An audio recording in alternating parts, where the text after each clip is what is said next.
अस्सलामुअलैकुम वरहमतुल्लाहि ताला वबरकातुहू। नाज़रीन हज़रात, आप तमाम का मेरे चैनल इस्लामी ज़िंदगी में खुश आमदीद। उम्मीद करता हूँ कि सब खैर वाफियत से होंगे। अल्लाह तबारक व तआला की बारगाह में दुआ है रब्बिल जलाल आप तमाम को और आप तमाम के वालिदैन को सलामत रखे।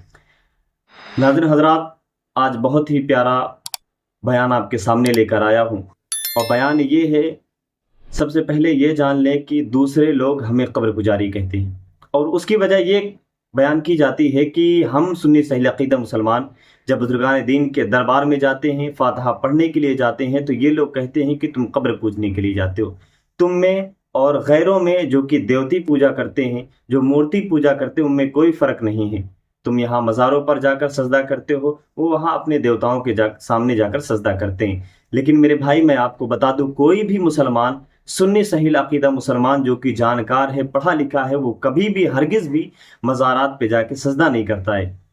अब जानते हैं कि मज़ारात पे सुन्नी क्यों जाते हैं, आखिर जाने की वजह क्या है। अगर वो ना भी जाएं, घर में बैठे रहें, फातिहा पढ़ते रहें, तो क्या इससे वो बुज़ुर्ग की बारगाह में कबूल नहीं होगा?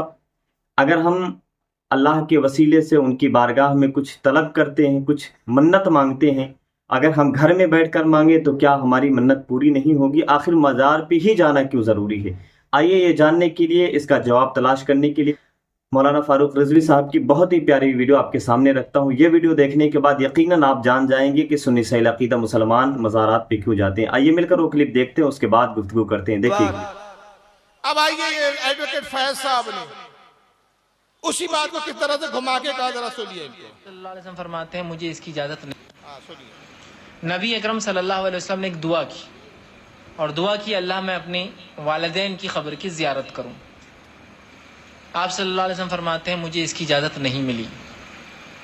उसके बाद आप एक मरतबा फजर पढ़े और साहबों को जमा किया और कहा, अब तुम ख़बरों की ज़ियारत किया करो। मैंने अल्लाह से पहले दुआ की थी, ख़बर की ज़ियारत की अपने वालिदैन की, मुझे इजाज़त नहीं मिली, लेकिन अब मुझे इजाज़त मिल गई है, लिहाजा इबरत हासिल करने के लिए ख़बरों की ज़ियारत किया करो। इस हदीस से कई बातें पता चलती। पहली बात, मुस्लिम और गैर मुस्लिम दोनों की ख़बरों की ज़ियारत हो सकती है। रोक रहा हूं मैं, ये इतना बड़ा जाहिल ज़माना है, कैसे कैसे पैदा हो गए नमूने अल्लाह जाने। हैरानी होती है। पैदा हुआ वहाबी तो इब्लीस ने कहा, लो आज हम भी साहिब औलाद हो गए। दावे हदीसदानी के हदीसों को तो ऐसा ममोड़ते, खुदा की कसम, शर्म नबी खौफे खुदा ये भी नहीं, वो भी नहीं। कहते हैं अल्लाह के रसूल सल्लल्लाहु अलैहि वसल्लम हदीस सुना रहे कि हुजूर सल्लल्लाहु अलैहि वसल्लम ने अल्लाह से अपने वालिदैन की कब्र की ज़ियारत की इजाजत मांगी। अल्लाह ने पहले इजाजत नहीं दी, बाद में फिर इजाजत दे दी। ना ये शरह देखेंगे हदीस की कि पहले इजाजत क्यों नहीं मिली, फिर ना ये शरह देखेंगे कि बाद में इजाजत क्यों मिली। कहते फिर हुजूर ने कहा कि मुझे जब इजाजत मिली तो मैं अपने वालिदैन की कब्र पर गया, इससे दो चीजें साबित हुई। तो पहली चीज क्या साबित करते हैं मौलवी साहब, नीम मौलवी साहब? कहते इससे पता चला कि इबरत के लिए कब्र की ज़ियारत की जाती है। अल्लाह, काहे के लिए कब्र की ज़ियारत करना चाहिए?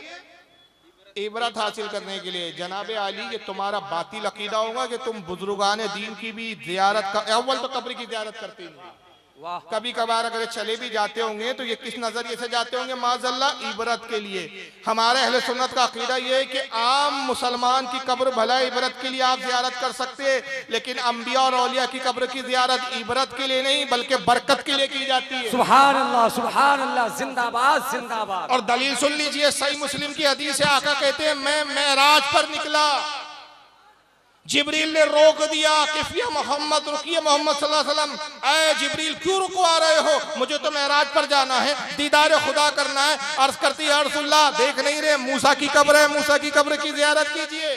सुभान अल्लाह, जिंदाबाद। अब आका की हदीस के अल्फाज है, सही मुस्लिम की हदीस है ये। आका फरमाते, मररतु अला कब्र मूसा व हुवा काइमुन युसल्ली। मैं मूसा की कब्र पर आया, देखा मूसा अपनी कब्र में खड़े हैं और नमाज पढ़ रहे हैं। सुभान अल्लाह सुभान अल्लाह। बताइए जो कब्र में जिंदा हो नमाज पढ़ रहे उससे इबरत हासिल की जाएंगी कि उससे बरकत हासिल की जाएंगी। लेकिन फिर यहाँ के एतराज करेंगे क्या रसूलुल्लाह को बरकत की जरूरत थी? नहीं, रसूल को बरकत की जरूरत नहीं थी। रसूल हमारे लिए सुन्नत बना रहे थे। जिब्रील रुकवा के जियारत करवाना सुन्नत बना रहे थे। जिब्रील ने रोका रसूल को, नबी कब्र पर रुके ताकि अकीदा सुन्नियों को मिल जाए कि बुजुर्गान दीन की कब्र की जियारत करवाना जिब्रील की सुन्नत है और बुजुर्गों की कब्र की जियारत करना मुस्तफा की सुन्नत है। सुभान अल्लाह जिंदाबाद जिंदाबाद।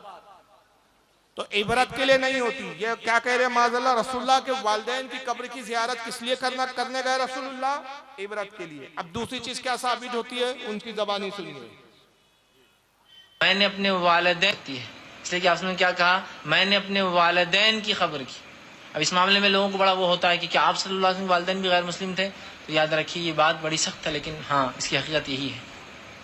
अबू दाऊद की रिवायत है, आप सल्लल्लाहु अलैहि वसल्लम का एक सहाबी और अल्लाह के रसूल, मेरे वालिदैन कहाँ हैं? तो कहा जहन्नुम में। वो ज़ारो ख़तार रोने लगे कि मेरे वालिदैन जहन्नुम में। देखा नबी अकरम सल्लल्लाहु अलैहि वसल्लम भी रो रहे। कहा अल्लाह के रसूल आप क्यों रो रहे हैं? तो कहा मेरे भी वही हैं। सही रिवायत है और कोई ताज्जुब की बात नहीं है कि नबी के ख़ानदान वाले या उसके वालिदैन जहन्नुम में हैं, इसलिए कि इब्राहिम अलैहिस्सलाम के वालिद कहाँ होंगे? हुजूर सल्लल्लाहु अलैहि वसल्लम एक मरतबा हुजूर के पास एक शख्स आए।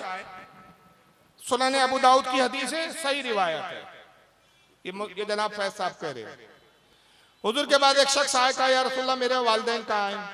हुजूर ने कहा जहन्नम में। वो ज़ारो कतार रोने लगा वो शख्स। फिर हुजूर ने बुलाया, कहा रोते क्यों? फिर हुजूर भी रोने लगे, कहा मेरे भी माँ बाप जहन्नम में। मौलवी साहब ने सिर्फ हदीस पढ़ ली, हदीस की न शरह देखी न मुहद्दिसीन के अकवाल देखे। क्योंकि जमात का शेवा यह है कि बस एक बात लेके उड़ पड़ो। कौवा कान ले गया, कान मत देखो, कौवे के पीछे दौड़ पड़ो। शोर हुआ भाई कौवा कान ले गया, कान नहीं देख रहे कि कान तो यही है, कौवे के पीछे दौड़े जाए। भाई कान को चेक तो कर पहले। ये वो जमात है। अबू दाऊद की हदीस तो बेशक सही है, लेकिन शारीन हदीस क्या फरमाते हैं कि या रसूलुल्लाह ने जो कहा कि मेरे वालिदैन मेरे माँ बाप नहीं फरमाया, सिर्फ बाबा का। इससे वाह तारीफ की कि माँ बाप लफ्ज़ इस्तेमाल किया। उस हदीस में सिर्फ बाप का जिक्र है, मेरा बाप भी जहन्नम में है। शारीन कहते हैं इससे मुराद अबू तालिब है, अब्दुल्ला नहीं। सुभान अल्लाह। वजह ये कि अरब में चचा को भी बाप कहने का रिवाज था। फिर हुजूर की दूसरी खुद हदीस है, हुजूर फरमाते चचा बाप के मिसल होता है। वाह वाह। तो यहाँ मुराद अबू तालिब है, हुजूर सल्लल्लाहु अलैहि वसल्लम के वालिद हज़रत अब्दुल्ला नहीं।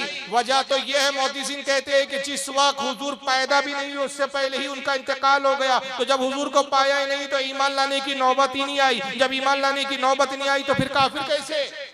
वाह जिंदाबाद। तो इंतकाल किस चीज पर हुआ? दीने फतरत पर। और दीने फतरत उसे कहते कि खुदा को एक जान लिया वो जन्नती और मोमिन हो गया। सुभान अल्लाह सुभान अल्लाह। अब वहां कहते ताज्जुब मत कीजिए, ऐसा होता है। नबी के वालिदैन भी काफिर है, ताज्जुब की बात ही नहीं। ऐसा होता है। हुजूर हजरत इब्राहिम के अब्बा भी जहन्नम में थे, वहां भी फिर खयानत के हजरत इब्राहिम के अब्बा का जो जिक्र आया कुरान में, अबा लफ्ज़ इस्तेमाल किया कुरान में। आजार जो उसका नाम है, मुफस्सिरीन का जमहूर मुफस्सिरीन का इस पे इत्तेफाक है कि आजार भी हजरत इब्राहिम का चचा था, बाप नहीं था। हजरत इब्राहिम के अलैहिस्सलाम के वालिद भी जन्नती है, वो भी दीन फितरत पे थे और उनका नाम है तारक। सुभान अल्लाह। इतना मुफस्सिर की तफसीर देखता है ये फिरका, ना मुहद्दिसीन की शरह देखता है, खुद ही अपने आप में बड़े मुहद्दिस बने बैठे। और रहा, आइए अब इसका जवाब सुन लीजिए। फतावा रशीदिया वाले साहब ने कहा इमाम आजम का जो है मजहब ये, इमाम साहब का मजहब ये है कि रसूल के वालिदैन कुफ्र पे मरे। इन्होंने तहकीक करना गवारा ही नहीं किया कि वो किस किताब में लिखा। अव्वल तो जिस किताब में ये लिखा है वो इमाम आजम की असली किताब नहीं है, बल्कि इमाम आजम की तरफ मंसूब है। उस किताब का नाम है अल फिक़्हुल अकबर। इमाम आजम की किताब मंसूब है। दूसरी चीज, चलो मंसूब भी नहीं, हम कहते उन्हीं की किताब भी मान लो, तो उसमें भी तुमने खयानत की। तहकीक के बाद साबित हुआ, मुल्ला अली कारी ने इसको वाजे किया शरह शिफा के अंदर। बाद के इमामों ने वाजे किया कि इमाम आजम ने लिखा इबारत कुछ था, इन बदअकीदा वहाबियों ने, उस जमाने के मुनाफिकीन ने, उस जमाने के खारजियों ने एक लफ्ज बढ़ाकर इबारत बदल दी। अल्लाह। ये शुरू के जमाने से चला आ रहा है किताबों में तहरीफ करना, और ये ऐसी ही जमात के लोग करते हैं।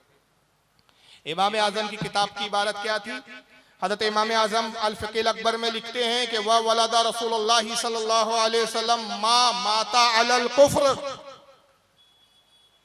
अब यहाँ एक ही लफ्ज है माँ माता अलल कुफ्र, माँ नफी के लिए आता है। तर्जमा ये हुआ कि रसूलुल्लाह के माँ और बाप हरगिज कुफ्र पर नहीं मरे। वाह सुभान अल्लाह सुभान तो माँ को उड़ा दिया और कह दिया माता कुफ्र, तो तर्जमा बन गया कुफ्र पर मरे।